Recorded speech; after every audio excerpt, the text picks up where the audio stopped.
نحمده ونصلي على رسوله الكريم وعلى آله وأصحابه أجمعين أما بعد فأعوذ بالله من الشيطان الرجيم بسم الله الرحمن الرحيم ما كان محمد أبا أحد من رجالكم ولكن رسول الله وخاتم النبيين صدق الله مولانا العلي العظيم وصدق رسوله النبي الكريم الأمين۔ احباب ذی احتشام، آج کا میرا موضوع عقیدہ ختم نبوت ہے۔ ختم نبوت کے بارے میں ہمارا عقیدہ یہ ہے کہ حضور نبی اکرم صلی اللہ علیہ وآلہ وسلم آخری نبی ہیں، آپ کے بعد کوئی نبی نہیں آ سکتا۔ جو آپ کے بعد آ کر نبوت کا دعویٰ کرے وہ جھوٹا ہے، کذاب ہے۔ احادیث کی روشنی میں حضور نبی اکرم صلی اللہ علیہ وآلہ وسلم کا آخری نبی ہونا میں آپ کے سامنے عرض کر رہا ہوں۔ اللہ رب العزت ارشاد فرما رہا ہے کہ محمد صلی اللہ علیہ وآلہ وسلم تمہارے مردوں میں سے کسی کے باپ نہیں، لیکن وہ اللہ کے رسول ہیں اور آخری نبی ہیں۔ اس آیہ مقدسہ میں صراحتاً اللہ رب العزت نے حضور نبی اکرم صلی اللہ علیہ وآلہ وسلم کا آخری نبی ہونا یہ بیان فرمایا ہے۔ حضرت جابر رضی اللہ تعالی عنہ اس حدیث پاک کے راوی ہیں۔ آپ بیان کرتے ہیں کہ قال رسول اللہ صلی اللہ علیہ وسلم مثلی و مثل الانبیاء، میری مثال اور مجھ سے پہلے جو انبیاء گزر چکے ہیں ان کی مثال ایک آدمی کی مثال کی طرح ہے۔ کمثل رجل بنا دارا، جس نے ایک گھر بنایا، فأتمها وأكملها إلا موضع لبنة، اس نے اس گھر کو مکمل کیا اور اس کو بڑا خوبصورت بنایا، مگر ایک اینٹ کی جگہ کو اس گھر میں خالی رکھ دیا۔ تو جو لوگ آتے ہیں وہ بڑے تعجب سے اس گھر کو دیکھتے ہیں، اس گھر کا نظارہ کرتے ہیں، تو کہتے ہیں کاش اس ایک اینٹ کی جگہ کو بھی پورا کر دیا جاتا اور اس کی محل کی خوبصورتی میں اضافہ ہو جاتا۔ فَجَعَلَ النَّاسُ يَدْخُلُونَهَا وَيَتَعَجَّبُونَ مِنْهَا وَيَقُولُونَ لَوْلَا مَوْضِعُ اللَّبِنَةِ، وہ کہتے ہیں کہ کاش اس ایک اینٹ کی جگہ کو بھی پورا کر دیا جاتا اور اس محل کی عمارت جو ہے وہ مکمل ہوتی اور زیادہ خوبصورتی اس میں ہو جاتی، خوبصورتی میں اضافہ ہوتا۔ قال رسول اللہ صلی اللہ علیہ وسلم فانا موضع اللبنة، وہ ایک اینٹ کی جگہ جو خالی تھی، اللہ نے مجھے جب کائنات میں بھیجا تو اس اینٹ کی جگہ کو مکمل کر دیا۔ اب نبوت کا وہ محل جس میں ایک اینٹ کی جگہ باقی تھی، مجھے بھیج کر خالق کائنات نے اس محل کو مکمل کر دیا ہے۔ اب اس محل میں کسی اور اینٹ کی گنجائش نہیں ہے۔ تو نبی اکرم صلی اللہ علیہ وسلم فرماتے ہیں جئت وختمت الانبیاء، جب میں آیا اور مجھے بھیج کر اللہ تعالیٰ نے انبیاء کے آنے کے سلسلہ کو ختم کر دیا تھا۔ تو اس حدیث پاک سے بھی استدلالاً پتہ چلتا ہے کہ نبی اکرم صلی اللہ علیہ وآلہ وسلم آخری نبی ہیں اور آپ کو بھیج کر اللہ نے انبیاء کا سلسلہ جو ہے اس کی تکمیل فرما دی ہے۔ ایک اور حدیث پاک میں نبی اکرم صلی اللہ علیہ وآلہ وسلم بیان فرماتے ہیں، اس حدیث پاک کے راوی حضرت ابو ہریرہ رضی اللہ تعالی عنہ ہیں، ان رسول اللہ صلی اللہ علیہ وسلم قال فضلت علی الانبیاء بست، انبیاء پر مجھے 6 چیزوں کے ساتھ فضیلت عطا کی گئی ہے۔ وہ 6 چیزیں کون سی ہیں جن میں انبیاء پر میرے محبوب کو خالق کائنات نے فضیلت عطا فرمائی ہے۔ سب سے پہلی چیز یہ ہے اعطیت جوامع الکلم، مجھے جوامع الکلم سے نوازا گیا ہے۔ اور دوسری نصرت بالرعب، رعب کے ساتھ میری مدد کی گئی ہے۔ اور تیسری چیز ہے وَأُحِلَّتْ لِيَ الْغَنَائِمُ، میرے لیے مال غنیمت کو جو ہے وہ حلال قرار دیا گیا ہے۔ وَجُعِلَتْ لِيَ الْأَرْضُ طَهُورًا وَمَسْجِدًا، میرے لیے پوری کائنات کی زمین کو طہور کر دیا گیا ہے، پاک کر دیا گیا ہے، ستھرا کر دیا گیا ہے، اور اس پوری کائنات کی زمین کو سجدہ گاہ بنا دیا گیا ہے۔ وَأُرْسِلْتُ إِلَى الْخَلْقِ كَافَّةً، اور خالق کائنات نے مجھے پوری کائنات کی طرف جو ہے وہ رسول بنا کر بھیجا ہے۔ اور اینڈ والی بات جس کے لیے میں نے پوری حدیث کو پڑھا ہے وہ یہ ہے وَخُتِمَ بِيَ النَّبِيُّونَ، مجھے بھیج کر خالق کائنات نے انبیاء کے سلسلہ کو ختم کر دیا۔ اور انبیاء کی آنے کے سلسلے کی جب مجھے بھیج کر اللہ نے تکمیل فرما دی ہے تو میرے بعد کوئی اور نبی نہیں آ سکتا۔ اگر کوئی آ کر نبوت کا دعویٰ کرتا ہے تو وہ نبی نہیں ہو سکتا، وہ کذاب ہوگا اور جھوٹا ہوگا۔ ہمارا یقین ہے کہ جب خالق کائنات نے اپنے پیارے محبوب نبی اکرم صلی اللہ علیہ وآلہ وسلم کو آخری نبی بنا کر بھیجا ہے تو اس کے بعد اور کوئی نبی نہیں آ سکتا۔ قال رسول اللہ صلی اللہ علیہ وسلم انا خاتم النبیین لا نبی بعدی، اور میرے آقا صلی اللہ علیہ وسلم نے خود بھی ارشاد فرمایا لوگو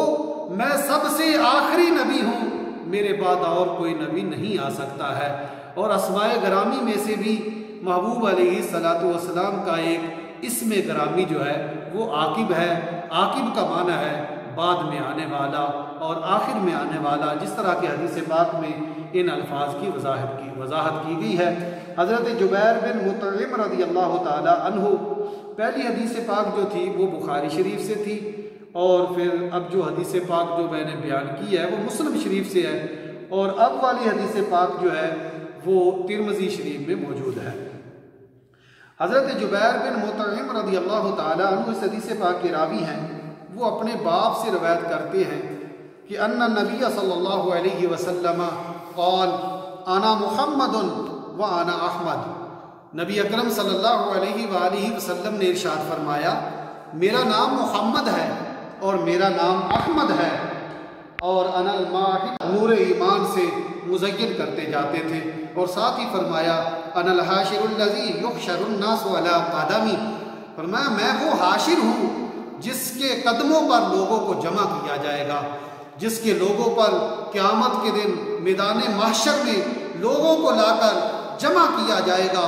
اور اینڈ میں میرے آقا علیہ السلام نے اپنا ایک اسم گرامی فرمایا جس میں میرے موضوع کی وضاحت کی گئی ہے انا العاقب الذی لیس بعدی نبی، میں عاقب ہوں اور میرے بعد کوئی نبی نہیں ہو سکتا ہے۔ تو ان حدیث سے بھی پتہ چلا کہ نبی اکرم صلی اللہ علیہ وآلہ وسلم اس کائنات میں آخری نبی بن کر تشریف لائے ہیں، آپ کے بعد اور کوئی نبی نہیں ہو سکتا ہے۔ ایک اور بڑی مشہور حدیث پاک ہے جو آپ سنتے بھی رہتے ہیں اور اس کو بڑی شہرت بھی حاصل ہے، میلاد النبی صلی اللہ علیہ وآلہ وسلم کے ایام میں اس کو بیان کیا جاتا ہے۔ حضرت ارباد بن ساریہ رضی اللہ تعالی عنہ اس حدیث پاک کے راوی ہیں، آپ بیان کرتے ہیں سمیت رسول اللہ صلی اللہ علیہ وسلم قال انی عند اللہ مکتوب بخاتم النبیین، میں نبی اکرم صلی اللہ علیہ وآلہ وسلم وہ خود بیان کرتے ہیں، اور آقا علیہ السلام کی زبان اقدس سے سن کر حضرت ارباد بن ساریہ رضی اللہ تعالی عنہ اس کو لوگوں میں بیان فرما رہے ہیں کہ لوگوں میں نے آقا کی زبان اقدس سے سنا ہے، میرے آقا فرماتے ہیں کہ میں اللہ کے پاس آخری نبی لکھا جا چکا تھا، میرے بعد کوئی اور نبی نہیں ہو سکتا ہے۔ اس وقت تو ابھی آدم علیہ السلام کا خمیر بھی تیار نہیں ہوا تھا، آدم علیہ السلام ابھی آب و گل کی منازل کو طے کر رہے تھے، اس وقت بھی خالق کائنات نے اپنے محبوب کو آخری نبی بنا کر بھیجا تھا۔ تو احباب ذی احتشام ایک اور حدیث پاک میں نبی اکرم صلی اللہ علیہ وآلہ وسلم کی آخری نبی ہونے کا وہ بیان کیا گیا ہے۔ حضرت عمر بن خطاب رضی اللہ تعالیٰ عنہ حدیث پاک کے راوی ہیں، آپ بیان کرتے ہیں قال رسول اللہ صلی اللہ علیہ وسلم لما اعترف آدم الخطیہ، جب آدم علیہ السلام کی مشیت الہی کے سبب خطا سرزد ہوئی اور آپ آہوزاری کرتے رہے، روتے رہے، رب کو مناتے رہے، اللہ مجھ سے یہ جو لغزش ہو گئی ہے مجھے معاف کر دے، لیکن اللہ رب العزت کی طرف سے ابھی مزدہ جاں فضا آپ کو نہیں سنایا گیا تھا، تو آپ نے ایک دن اللہ کی بارگاہ میں عرض کی اللہم انی اسألک بحق محمد ان تغفر لی خطیئتی، اے اللہ تجھے محمد مصطفیٰ صلی اللہ علیہ وسلم کا واسطہ ہے، میری خطا کو معاف کر دے۔ جب خالق کائنات کی بارگاہ میں حضرت آدم علیہ السلام نے یہ دعا کی اے اللہ میری خطا کو معاف کر دے، تجھے میں محمد مصطفیٰ صلی اللہ علیہ وآلہ وسلم کا واسطہ دیتا ہوں، اللہ رب العزت فرماتے ہیں کہ اے آدم ما محمد وکیف عرفت محمدا وفی روایت، فرمایا اے آدم محمد صلی اللہ علیہ وسلم کون ہیں اور تو نے ان کو پہچان کیسے لیا ہے کہ وہ میرے محبوب ہیں؟ تو آدم علیہ السلام کہتے ہیں لما خلقتنی ونفخت فی روحی، یا اللہ جب تو نے مجھے پیدا کیا اور مجھ میں میری روح کو ڈالا تو میں نے پہلی نگاہ کو آسمان کی طرف اٹھایا تو آسمان کے کناروں پہ لکھا ہوا تھا لا الہ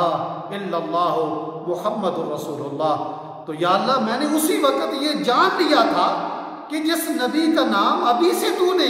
اپنے نام کے ساتھ لکھا ہوا ہے وہ یقیناً تجھے سب سے زیادہ پیارا نام ہے۔ تو آدم علیہ السلام نے انہی کا واسطہ ڈالا، تو اللہ رب العزت فرماتا ہے اے آدم تو نے ان کو کیسے پہچانا؟ تو عرض کرتے ہیں فَعَلِمْتُ أَنَّهُ لَيْسَ أَحَدٌ أَعْظَمُ عِنْدَكَ قَدْرًا مِّمَّنْ جَعَلْتَ اسْمَهُ مَعَ اسْمِكَ، یا اللہ جب میں نے محمد مصطفیٰ صلی اللہ علیہ وسلم کا نام تیرے نام کے ساتھ دیکھا تو مجھے یہ یقین ہو گیا تھا کہ یہ سب سے زیادہ عظیم ہستی ہے جس کا نام خدا نے ابھی سے اپنے نام کے ساتھ لکھا ہوا ہے۔ تو اللہ رب العزت آدم علیہ السلام کی طرف وحی فرماتے ہیں فَأَوْحَى اللَّهُ إِلَيْهِ يَا آدم إِنَّهُ آخِرُ النَّبِيِّينَ، اے آدم سن لے یہ آخری نبی ہے جس کا نام آسمانوں کے اوپر ابھی لکھا ہوا ہے من ذُرِّيَّتِكَ، اور یہ آخری نبی جو ہے وہ تیری اولاد ہی میں سے ہوگا، وَإِنَّ أُمَّتَهُ آخِرُ أُمَّةٍ مِّن ذُرِّيَّتِكَ، اور اس کی امت جو ہے وہ تیری اولاد میں سے آخری امت ہوگی جس کو خالق کائنات اس کائنات میں مبعوث فرمائے گا۔ تو اللہ رب العزت فرماتے ہیں یا آدم لولاہ، اے آدم اگر وہ نہ ہوتے، لولاہ یا آدم ما خلقتک، اے آدم اگر وہ اس روئے زمین پر نہ ہوتے تو میں تمہیں بھی پیدا نہ کرتا، اگر میں نے تمہیں پیدا کیا ہے تو انہی کے لیے پیدا کیا ہے، اس جہاں کو سجانے کے لیے تم جاؤ اس جہاں کو سجاتے رہو، جب یہ جہاں سج جائے گا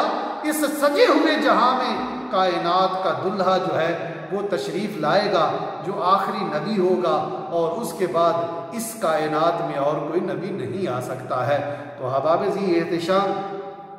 احادیث تو اس باب میں بڑی ہیں جو اس بارے میں دلالت کرتی ہیں، لیکن یہی جاننا ضروری ہے کہ خالق کائنات نے پیارے محبوب علیہ السلام کو آخری نبی بنا کر بھیجا ہے، آپ کے بعد اور کوئی نبی نہیں ہو سکتا۔ تو ہمارا بھی یہ عقیدہ ہے کہ نبی اکرم صلی اللہ علیہ وآلہ وسلم اس کائنات میں آخری نبی بن کر تشریف لائے ہیں، آپ کے بعد اگر کوئی نبوت کا دعویٰ کرتا ہے تو وہ نبی نہیں ہو سکتا، جھوٹا ہوگا، کذاب ہوگا، دجال ہوگا۔ اللہ ہم سب کو عمل کی توفیق عطا فرمائے۔ وآخر دعوایا ان الحمدللہ رب العالمین۔ حضرت عمر بن خطاب رضی اللہ تعالی عنہ سے روایت ہے، یہ حدیث پاک بڑی طویل ہے، اس کو مختصراً میں ذکر کرتا ہوں کہ ایک آدمی نبی اکرم صلی اللہ علیہ وآلہ وسلم سے بڑی دشمنی کرتا تھا اور آپ کا نعوذ باللہ من ذالک نام لینا بھی گوارا نہیں کرتا تھا، اور اس کی ہر وقت یہ خواہش ہوتی تھی کہ رسول اللہ صلی اللہ علیہ وسلم مجھے کہیں اکیلے مل جائیں تو میں آپ کو قتل کر دوں۔ تو نبی اکرم صلی اللہ علیہ وآلہ وسلم ایک مرتبہ تشریف لے جا رہے ہیں تو اس نے بکل ماری ہوئی ہے اور اپنی آستین کے نیچے کسی چیز کو چھپایا ہوا ہے اور جا رہا ہے۔ وقد قال له رسول اللہ صلی اللہ علیہ وسلم یا اعرابی ما حملک، اے نبی اکرم صلی اللہ علیہ وآلہ وسلم نے فرمایا اے اعرابی تو مجھ پر ایمان لے آ۔ تو وہ کہنے لگا مجھے لات اور عزا کی قسم ہے میں آپ پر ایمان نہیں لاؤں گا۔ تو میرے آقا صلی اللہ علیہ وسلم فرمانے لگے تجھے کس چیز نے اس بات پر ابھارا ہے کہ تو ایسی بات کرے جو تو نے کہہ دی ہے، اور میری مجلس کی تو نے تکریم بھی نہیں کی اور اچانک تو نے کہہ دیا ہے کہ میں آپ پر ایمان نہیں لاؤں گا۔ وَقُلْتَ غَيْرَ الْحَقِّ، اور تو نے ناحق بات کہی ہے۔ وَلَمْ تُكْرِمْ مجلسی، اور تو نے میری مجلس کی بھی عزت نہیں کی، احترام نہیں کیا، اور جو تیری زبان پہ آیا ہے وہ تو نے کہہ دیا ہے۔ فَقَالَ وَتُكَلِّمُنِي أَيْضًا، اور وہ بھی بڑی بے ادبی سے کہنے لگا آپ مجھ سے بھی ایسی گفتگو کرتے ہیں۔ تو نبی اکرم صلی اللہ علیہ وآلہ وسلم کو وہ ایک حقیر سی نظروں سے نعوذ باللہ من ذالک دیکھتے ہوئے، سرکار سے دشمنی کرتے ہوئے بڑے برے لہجے میں وہ بول کر کہتا ہے کہ میں آپ پر ایمان نہیں لاؤں گا، مجھے لات اور عزا کی قسم ہے۔ تو نبی اکرم صلی اللہ علیہ وآلہ وسلم نے جب اس کو پھر کہا کہ تو مجھ پر ایمان لے آ، تو کہنے لگا لا آمنت بکا او یؤمن بکا ھذا الدب، میں آپ پر ایمان نہیں لاؤں گا یا کہ آپ پر یہ ایمان لے آئے گو۔ اس کے پاس وہ گو تھی، اس نے اس کو چھپایا ہوا تھا۔ کہنے لگا اگر یہ گو آپ کی نبوت کی گواہی دے دے تو میں آپ پر ایمان لے آؤں گا۔ تو فاخرج دبا من کمہ وطرحہ بین یدی رسول اللہ صلی اللہ علیہ وسلم، اس نے اپنی آستین سے اس گو کو نکالا اور نکال کر سرکار مدینہ صلی اللہ علیہ وآلہ وسلم کے سامنے پھینک دیا۔ جب اس نے سامنے پھینکا تو فقال ان آمن بکا ھذا الدب آمنت بکا، عرض کرنے لگا کہ اگر آپ پر یہ گو ایمان لے آئے تو میں بھی آپ پر ایمان لے آؤں گا۔ تو میرے نبی صلی اللہ علیہ وآلہ وسلم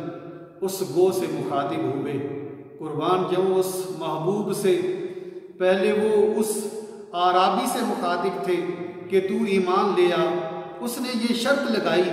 کہ یہ گو اگر آپ پر ایمان لے آئے تو میں آپ پر ایمان لے آؤں گا۔ تو میرے آقا اس گو سے مخاطب ہو کر فرماتے ہیں کہ فقال رسول اللہ صلی اللہ علیہ وسلم یا دب، میرے آقا صلی اللہ علیہ وسلم فرماتے ہیں اے گو، آواز دی اور اس کو اس کے ساتھ کلام کرنے لگے۔ فَتَكَلَّمَ الدَّبُّ بِكَلَامٍ عَرَبِيٍّ مُبِينٍ، تو وہ گو جو ہے وہ بھی عربی کلام میں بڑے فصیح انداز میں میرے آقا صلی اللہ علیہ وآلہ وسلم سے گفتگو کرنے لگتی ہے، اور ایسی کلام میں گفتگو کرتی ہے فاہمہ القوم جمیعا، جس کلام کو ساری کی ساری قوم جو ہے وہ سمجھ رہی ہوتی ہے۔ اتنے مکالمے کے دوران ظاہر ہے لوگ جو ہے وہ جمع ہو گئے ہوں گے اور لوگ وہاں کھڑے ہوں گے کافی تعداد میں۔ تو جب میرے آقا نے گو سے خطاب کیا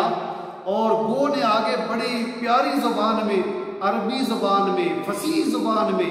جواب دیا جس کو لوگ سمجھ رہے تھے، لبیک و سعدیک یا رسول اللہ، لبیک و سعدیک، یا رسول اللہ صلی اللہ علیہ وسلم، اے دو جہانوں کے رب کے رسول، میں حاضر ہوں، حکم دیجئے آپ کیا فرماتے ہیں۔ جب اس نے فصیح زبان میں یہ کلمات کہے تو فقال رسول اللہ صلی اللہ علیہ وسلم من تعبد، میرے آقا نے سب سے پہلا سوال جو گو سے کیا وہ یہ کیا کہ اے گو بتا تو کس کی عبادت کرتی ہے؟ قال الذی فی السماء عرشہ وفی الارض سلطانہ وفی البحر سبیلہ وفی الجنت رحمتہ وفی النار عذابہ۔ اس نے بڑی فصیح زبان میں یہ کلمات کہے تو میرے آقا صلی اللہ علیہ وآلہ وسلم نے پھر دوسرا سوال کیا، قال فمن انا یا دب، اے گو بتا میں کون ہوں؟ تو وہ گو عربی زبان میں بڑی فصیح اللسان وہ بول کر کہتی ہے، انت رسول رب العالمین و خاتم النبیین، تم تمام جہانوں کے رسول ہو اور تمہیں خالق کائنات نے اس کائنات میں آخری نبی بنا کر بھیجا ہے۔ قد افلح من صدقک، جو آپ کی تصدیق جس نے آپ کی تصدیق کی وہ فلاح پا گیا۔ وقد خاب من کذبک، جس نے آپ کی تکذیب کی وہ نامراد ہوا۔ فقال الاعرابی، اور عربی بھی یہ سارا مکالمہ سن رہا تھا اور اس نے جو شرط لگائی تھی وہ اپنی آنکھوں سے دیکھ رہا تھا کہ یہ گو جو بول نہیں سکتی ہے، جس کی زبان ہم سمجھ نہیں سکتے ہیں، سرکار کے بلانے پر وہ فصیح عربی زبان میں اللہ کی الوہیت کا بھی ڈھنکا بجا رہی ہے، رسول اللہ صلی اللہ علیہ وآلہ وسلم کی رسالت کا بھی تذکرہ کر رہی ہے۔ تو وہ عربی یہ سارا ماجرا دیکھ رہا تھا تو اس سے رہا نہ گیا، دل کی دنیا بدل گئی اور کہنے لگا، اشہد ان لا الہ الا اللہ وانک رسول اللہ حقا، عرض کرتا ہے میں گواہی دیتا ہوں کہ اللہ کے سوا کوئی معبود نہیں ہے اور اللہ نے آپ کو سچا رسول بنا کر اس دنیا میں مبعوث فرمایا ہے۔ اللہ رب العزت ہمیں اس گو کی طرح اپنے محبوب نبی اکرم صلی اللہ علیہ وآلہ وسلم کی آخری نبی ہونے کا ڈھنکا بجانا چاہیے۔ ہم تو انسان ہیں، انسان کو تو حضور کے آخری نبی ہونے پہ شک نہیں کرنا چاہیے۔ آپ کا تو جانور بھی جو ہے وہ احترام کرتے ہیں اور جانور بھی جانتے ہیں کہ خالق کائنات نے آپ کو آخری نبی بنا کر بھیجا ہے۔ تو جب عربی نے یہ سارا دیکھا تو وہ کہنے لگا، یا رسول اللہ صلی اللہ علیہ وسلم، میں آپ پہ قربان جاؤں، مجھے کلمہ پڑھائیے اور مسلمان کر دیجئے۔ اسی وقت کہتا ہے، اشہد ان لا الہ الا اللہ وانک رسول اللہ حقا۔